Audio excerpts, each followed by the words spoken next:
నన్ను ఈ సభకి ఆహ్వానించిన అజయ్ దేవులపల్లి గారికి నమస్కారాలు. ప్రజాతంత్ర పత్రిక దాదాపు 5 సంవత్సరాల నుంచి నేను రెగ్యులర్గా ఒక కాలం రాస్తున్నాను. ఇప్పుడు ఒక వీడియో కాలం కూడా నిర్వహిస్తున్నాను. అత్యంత ముఖ్యమైనటువంటి, చాలా మంది అడుగుతూ ఉంటారు, మీరు ప్రజాతంత్రంలో ఎందుకు రాస్తున్నారు, ఆంధ్రజ్యోతి సాక్షిలో ఎందుకు రాయరు అని చెప్పి. రాయనని ఏం అనలేదు, కానీ ప్రజాతంత్రలో నాకు ఒక స్వేచ్ఛ ఇచ్చారు. నేను చాలా చివరి నిమిషంలో ఆర్టికల్ ఇస్తాను వేరే పనుల వలన. ఆ స్వేచ్ఛ అనేది చాలా ముఖ్యమని నాకు అనిపిస్తూ ఉంటుంది. తర్వాత ఏం రాస్తున్నాము అనేటటువంటి దాని మీద ఒక నిర్బంధం లేదు, అది కూడా చాలా ముఖ్యమైనటువంటి. చాలా నా ఒక్కదానికని కాదు, రాసేటటువంటి చాలా మందికి అది అవసరము. నిజానికి తెలంగాణ రాకముందు వచ్చిన తర్వాత అనేటటువంటివి చూసుకుంటే కనుక నా దృష్టికి వచ్చిన కొన్ని అంశాలని మీ ముందు పంచుకుంటాను. సాహిత్యంలో ఇంకా చాలా రావాల్సినటువంటి అవసరం ఉంది. చాలామంది రాస్తూ ఉన్నారు. సాహిత్యము, కళలు తెలంగాణ ఉద్యమానికి ప్రాణంగా పనిచేశాయి. ఎంత ప్రాణంగా పనిచేశాయంటే అవే ఇప్పుడు జీవనాధారంగా మార్చుకున్నటువంటి చాలామంది ఉన్నారు. గ్రామీణ స్థాయిలో ఎంత టాలెంట్ ఉంటుంది అని అంటే, పిల్లలకి మేము పిల్లలతో పనిచేస్తాం, స్త్రీలతో పనిచేస్తాం.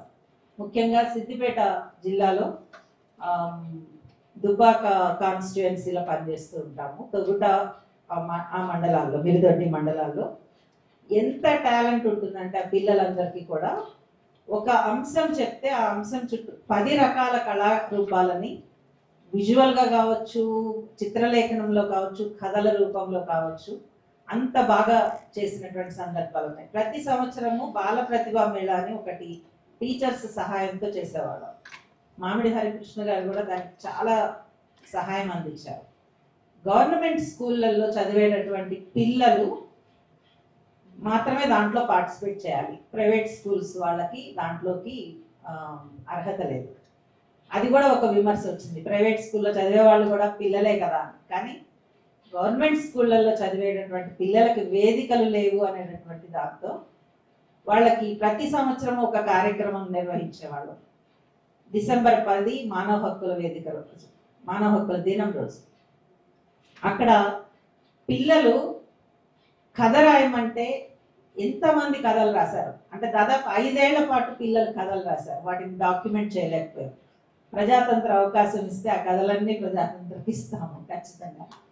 అంటే ఒక అంశం తీసుకునేటటువంటి వాడు, అది వాళ్ళ ఊరు కావచ్చు, వాళ్ళ వ్యవసాయం కావచ్చు, వాళ్ళ తల్లిదండ్రులు కావచ్చు, ఒక అంశం ఉంటుంది. ఆ అంశం చుట్టూ పిల్లలు అప్పటికప్పుడు ఆలోచించుకుని రాసేటటువంటి వాళ్ళు, బొమ్మలు వేసేటటువంటి వాళ్ళు. అంటే ఆ రకమైనటువంటి వాళ్ళలో ఉండేటటువంటి అభివ్యక్తిని బయటికి తీసుకురావడానికి చాలా వేదికలు అవసరం అవుతుంది.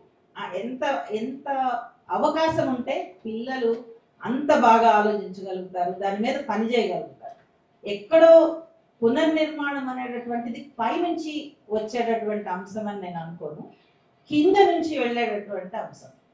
ఆ పునర్నిర్మాణంలో విలేజ్లో, గ్రామాల్లో ఉండేటటువంటి స్త్రీలని, పిల్లలని పార్టిసిపేట్ చేయించగలిగితే, వాళ్ళు పాల్గొనేలాగా చేయగలిగితే కనుక ఎన్ని రకాలైనటువంటి వ్యవస్థల బలోపేతం అనేది అవుతుంది.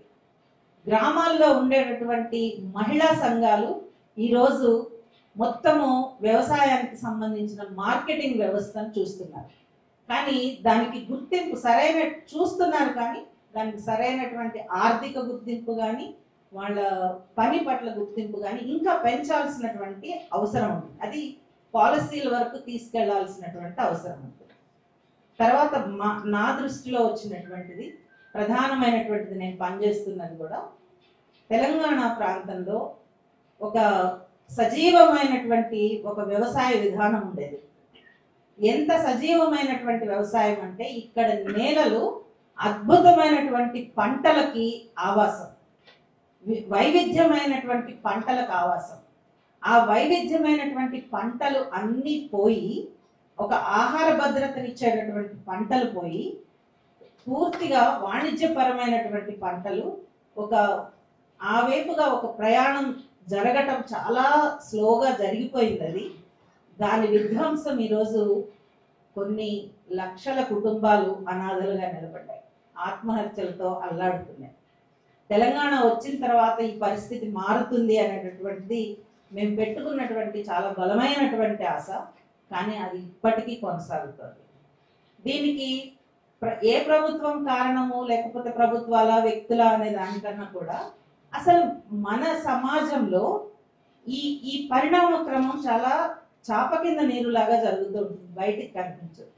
ఎక్కడ జరుగుతుంది, మన ఆహారపు అలవాట్లు ఎక్కడ మారుతున్నాయి, ఈ వైవిధ్యభరితమైనటువంటి పంటలు మన సాహిత్యంలోకి వచ్చాయా, వాటి విధ్వంసం ఎట్లా జరిగింది అనేది వచ్చిందా, వాటిని ఎట్లా తిరిగి కాపాడుకోగలుగుతాం, పునర్నిర్మాణంలో ఇది ఎంత. ఎందుకనంటే హైదరాబాద్ ఈరోజు ఒక డయాబెటిక్ హబ్, మధుమేహ వ్యాధికి ఒక పెద్ద హబ్, అట్లనే గుండెపోటుకి ఒక పెద్ద హబ్. వాటి పెద్ద పెద్ద హాస్పిటల్స్ వస్తున్నాయి, కానీ మనకి హాస్పిటల్స్ లేనటువంటి వ్యవస్థ కావాలి, హాస్పిటల్ అవసరం లేనటువంటి వ్యవస్థ తెలంగాణలోకి రావాలి. గ్రామాలలో ఈరోజు వ్యవసాయం చేసేటటువంటి స్త్రీలు పురుషులు డయాబెటిక్తో బాధపడుతున్నారు. ఎంత డయాబెటిస్ పెరిగింది అని అంటే అంత కన్జంప్షన్, అంటే డయాబెటిక్ పెంచేటటువంటి ఆహారపు అలవాట్లు మారాయి. అది చాలా నష్టం, భవిష్యత్ తరాలకి ఇంకా చాలా నష్టం. అలాంటి చిరుధాన్య అంటే వాటిని బయటపడేసేటటువంటి చిరుధాన్యాలు కావచ్చు, లేకపోతే వేరే రకమైన ముందు చెప్పినటువంటి జీవ వైవిధ్య పంటలు ఏవైతే తెలంగాణకి ప్రాణాధారం, నిజం చెప్పాలంటే అవి ప్రాణాధారం, ఆ నేలలు ప్రాణాధారం, వాటి మొత్తం ధ్వంసం అవుతున్నటువంటి దాన్ని తిరిగి వెనక్కి తీసుకురావడానికి ప్రధానంగా ఉపయోగపడేది సాహిత్యంలో ఆ అంశాలు విరివిగా రావాలి.